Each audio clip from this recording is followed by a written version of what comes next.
This is genuinely insane. As a wild new report and rumor has surfaced surrounding the Los Angeles Lakers and one player in particular that not only has fans fired up, but is absolutely ridiculous. We're going to break that down as well as discuss multiple other updates, including one surrounding Luka Doncic. That is very intriguing. We also have a few other things to go over today, folks. Before we get into it all, if you're part of the percentage who aren't subscribed to the channel, this is the place to be for daily Lakers content. So make sure to hit the subscribe button. You guys have been absolute beasts of the support. So thank you guys for that. And a lot to go over today, folks. There's a lot of interesting reports dropping, rumors, and of course, following the Luka Doncic extension. Lakers fans, we're feeling pretty good right now. We're feeling pretty good. And a new report rumor has dropped on Yahoo Sports here. And I want to dive into it because it is ridiculous to say the least, but it's actually very good for the Lakers if this, we'll dive into it here. So Celtics-Lakers trade pitch moves Derek White for questionable reason. It goes on to say that trading Derek White from the Boston Celtics perspective doesn't make a ton of sense. However, that hasn't changed the fact that some people believe that he could be dealt, and it goes into, this trade right here. And of course, the Celtics are in a very unique position where they're waiting for Jason Tatum to rehab. They don't really have a starting center, all these different things. The trade would be Derek White, Neemias Queta, and Jordan Walsh for Rui Hachimura, Dalton Knecht, Maxi Kleber, 2030 first round pick, 2031 first round pick, and obviously you can only trade one of them, so you can assume 2030 first round pick swap and then the 2031 first round picks. You're basically giving up a swap, a 2031 first round pick, Rui Hachimura, Dalton Knecht, and Maxi Kleber. So the reason I want to bring this up is less about this actual trade in particular and whether or not it's super realistic, because it is a little bit far-fetched. It's about the fact that the Lakers still have a ton of assets to move in order to get maybe not a guy of Derek White's caliber, though, of course, this article talks about it, but someone of a caliber, that can really make an impact on this team. And obviously, Derek White would be the dream scenario here for the Lakers. You would have to give up, again, your starting small forward in Rui Hachimura, a decent young asset in Dalton Knecht, though, again, reports had started to come out that he doesn't have a ton of value. And then, of course, your 2031 first-round pick and your 2030 pick swap, which, again, you can't trade 2031 first-round pick and 2031 first-round pick, so it's a typo there. The 2030 pick is a swap. It makes things very interesting. And again, I think that the Lakers at this point have a very unique roster in the sense of they could go in the next season as is and be, decent. Fans probably wouldn't be too upset. Though we know following what was, and that's why I'm making this video now, following what was a very interesting time, following the Luka Doncic extension, for Rob Pelinka to come out and basically, reveal that they're always looking for other options. They aren't done yet, and that they're always perusing the market.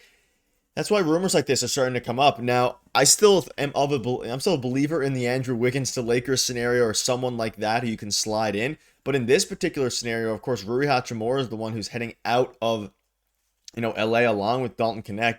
It makes things interesting. The article basically goes on to say, even if Tatum were healthy this season, I'm not so sure Boston has enough firepower as currently constructed to outpace the Cavs or the Knicks. Some people are saying Boston has reportedly been eyeing a return similar to what Brooklyn got from Mikal Bridges, but that might be hard to come by. This package offers both present-day role players and long-term flexibility. With LeBron James likely out of the league by 2030, those future firsts could become golden lottery tickets.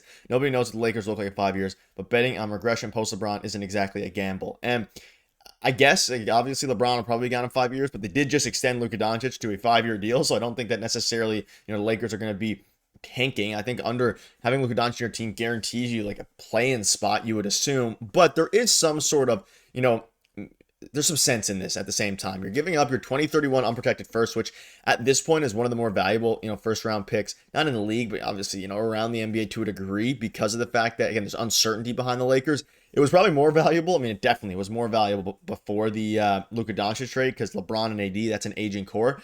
But if you're the Celtics, would you want, Rui Hachimura, who's on an expiring, Dalton Knecht, who's an okay player, and then 2 first-round picks, essentially? Or would you rather go out and try to get 3 or 4 first-round picks from another team? That's obviously the question mark. And do the Celtics even want to trade, Derek White? I'm not so sure. He is one of the best defensive players in the NBA. Last season, 16 points a game. And if they traded Derek White, it would almost signal a bit of a retool into next year. And we know Brad Stevens came out for the Celtics and said they're not looking to rebuild or anything like that. Maybe a retool, but not fully rebuild. Their team as constructed is a little bit iffy. They have Jaylen Brown. They have Derek White.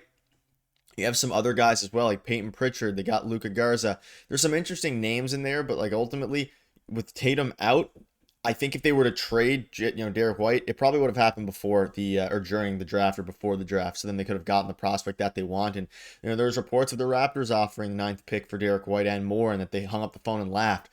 which, to be fair, I think this package is probably better. You're getting a guaranteed role player if you're trying to compete this year in Rui Hachimura. Maybe they'd be open to extending Rui, and he could fit pretty well alongside Brown and Tatum. Not as well as Derek White. And then, of course, Dalton Knecht could be an interesting flyer. But they're also giving up Neemias Queta in this deal, who is a, Celtics fans view him as pretty highly touted. But this goes back to even July, and you can see this here. This is, almost a month ago now, July 11th, when this initially came up. And then this article resurfaced literally today. So it's been something that's been long talked about for a while, and this one's basically just Derek White, Hachimura, connecting the 2031 first. This one doesn't include the swap. Obviously, the swaps, it might be all the swaps in the world that the Lakers can give up in a deal like this, but I don't know if it's a win-win in the sense of I'm not exactly sure the Celtics, if they're going to trade Derek White, would do it, A, with the Lakers, but even though it is a Western Conference team, but B, for a package that's this light pick-wise. I think if you're the Celtics, you probably want to go out and get multiple first-round picks, and yes, obviously, in this case, you're getting one swap, you're getting the 2031 first. I don't know how much, maybe if Dalton Knecht could have a crazy bounce back year, they're super high in Dalton Knecht, or they think that Rui Hachimura can fit in the system well. I don't think it's super far-fetched, but at the same time, I don't know if I would do it if I was the Celtics. Now, on the Lakers side of things, I am smashing the accept button, right? You're getting one of the best defensive players in the NBA. You're getting someone who averages 16 points a game last year, a really good three-point shooter. You'd have him and Marcus Smart. Your defense would instantly be upgraded. Then you could run lineups of whatever you want to, consider whatever you want it to be. Really, there was a lot of different avenues there for a good lineup.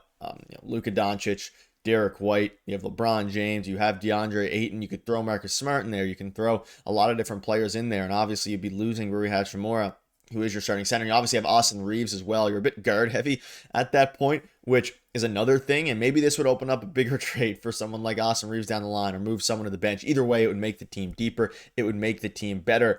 But it's going to be interesting. Let me know down below what your thoughts are on that, and again, it would be a unique trade, and if you want to just put it in, it'd be like Luka.